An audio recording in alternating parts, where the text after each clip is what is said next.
If you want to install iOS launcher on Redmi 15, then what you need to do is, first of all, we need to open the Play Store.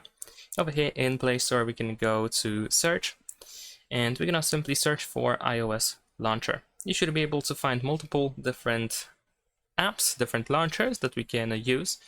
And in this case, we're gonna go for this one over here. And we can just gonna press install. Feel free to try any other launcher in case you don't like this one that I'm about to use in this video.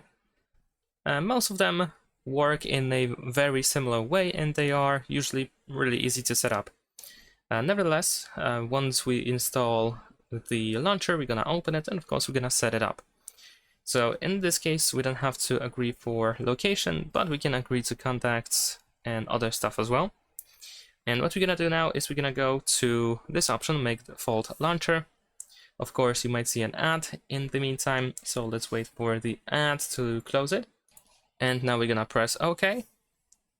You will be redirected to this setting where we can choose our iOS launcher. Now, over here you might see this blur effect information, which appears pretty much every time on every device. So in case it doesn't go away after a short while, you can just dismiss it.